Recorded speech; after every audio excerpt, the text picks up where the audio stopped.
வணக்கம். துலா ராசி அன்பர்களே, நேர்மையாக செய்யக்கூடிய காரியங்கள் எல்லாம் அழகாக நளினமாக புரிந்து கொண்டு செய்கிறீர்கள். மனதை ரிலாக்ஸ் பண்ணிக்கிறதுக்கு உங்களுக்கு அழகாக தெரிகிறது.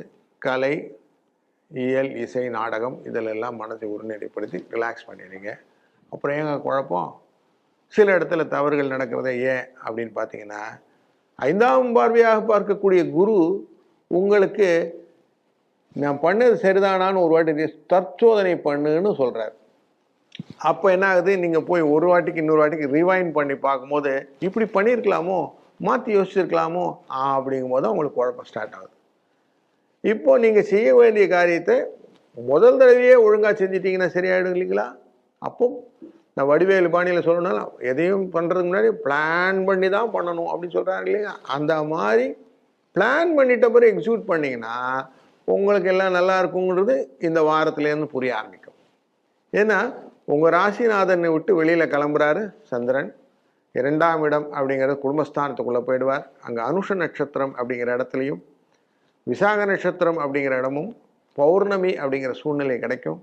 அப்போ பௌர்ணமி வந்த உடனே எப்படி இருக்கும்? புத்தி தெளிவாகும். புத்தி தெளிவானா என்னாகும்? நமக்கு பிரகாசமான ஒரு ஒளிமயமான எதிர்காலத்தை நோக்கிய பிரயாணங்கள் வர ஆரம்பிக்கும். அப்போ புரிஞ்சுதுங்களா? அப்போ கிளியர் கிடைக்கணும்னா நான் எடுத்த முடிவு இன்னொருத்தர்கிட்ட செக் பண்ணணும். என்னுடைய முடிவு சரியா இருக்குதா? அனுபவஸ்தர்கள் மூலியமாக இதை திறனறிந்து கொண்டு அதுக்கப்புறம் செய்யும்போது இந்த திருப்பி ரீகால்குலேஷன் தேவை இருக்காது இல்லைங்களா? அதுதான் கரெக்டு அப்படிங்கிறத இந்த குரு தெளிவுபடுத்துகிறார். இது புரிஞ்சிடும் இந்த வாரத்தில். இதுக்கப்புறமா இந்த தப்பு நடக்காது.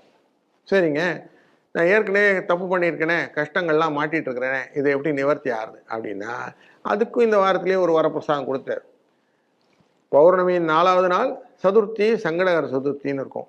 அன்றைய நாளிலே விநாயக பெருமானை வழிபடுவது ரொம்ப நல்லது. ஒரு 16 தேங்காய் கொண்டு சூர தேங்காய் விடுங்க. ஷோடசம்னு சொல்லுவான்.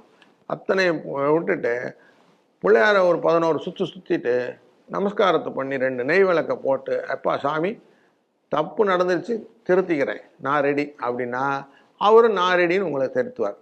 ஏன்னா இது நீங்கள் வேண்டிக் கொள்ளும் காரியங்கள் கடனாக இருக்கும்போது கடன் அடைந்துவிடும். தடைப்பட்ட திருமணங்கள் திருப்ப நடக்கிறதுக்கு வாய்ப்புகள் உண்டு. சொத்து தகராறுகள் விலகிவிடும். அப்படி ஏதாவது ஒரு கஷ்டங்களை நிவர்த்தி செய்வதற்கு நல்ல ஒரு பலன் இருக்கக்கூடிய ஒரு நாள் அப்படின்னா இந்த சங்கடகர சதுர்த்தி பயன்படுத்தும் போது நல்லது நடக்கும். நல்லது தான் நடக்கும். வாழ்க வளத்துடன்.